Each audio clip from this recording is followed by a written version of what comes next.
Alexander nonchalantly found a seat and sat down. He watched coldly as they emptied my backpack and tore everything inside to pieces.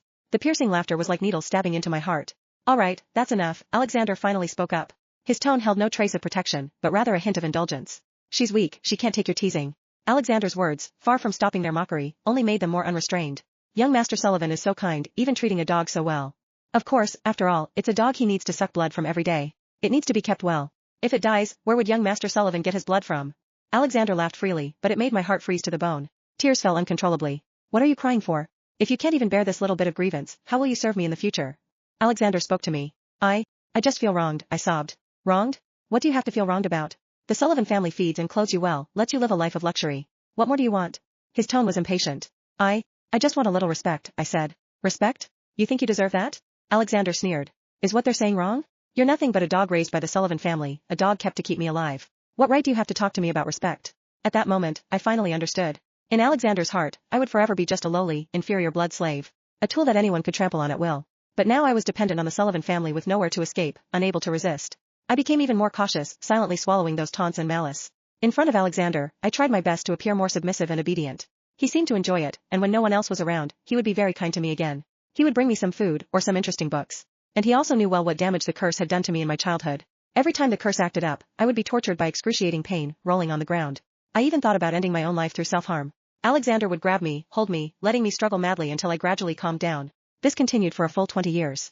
And the side effects of the curse became more uncontrollable after I reached adulthood. That day, after an episode, I really couldn't bear it anymore.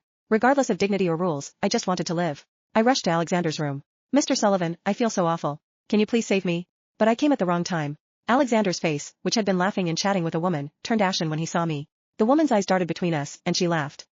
Alexander, I don't mind you keeping someone on the side. Now that we're engaged, I just hope your little pet doesn't appear in front of me. She's just a dog that can't leave its master, Alexander said coldly. The curse is acting up again, she can't live without me. How pitiful. Alexander, aren't you too kind to her? Can't you just find someone to take care of her needs? Alexander lifted my chin, his eyes cold and his tone contemptuous. You want me to help you? Fine. Get down on your knees and beg me like a dog, and I'll consider it. I bit my teeth in humiliation, my body trembling uncontrollably from the pain. Alexander, don't be like that. She looks so pitiful, the woman said with a smile. Why don't you just help her? After all, this kind of woman, it's no big deal to play with her a bit. Alexander burst into laughter, grabbing Sophia's waist and saying in a frivolous tone, Sophia is right, it's no big deal to play a bit. Arya, did you hear that? As long as you make Sophia happy, I'll agree to help you. Sophia smiled contemptuously. How about this, crawl from here to the door, bark 3 times like a dog, and I'll consider letting Alexander help you. I bit my lip hard, my nails digging deep into my flesh. But I knew I had no choice. To survive, I could only do as they said. Trembling, I knelt on the ground and crawled forward step by step.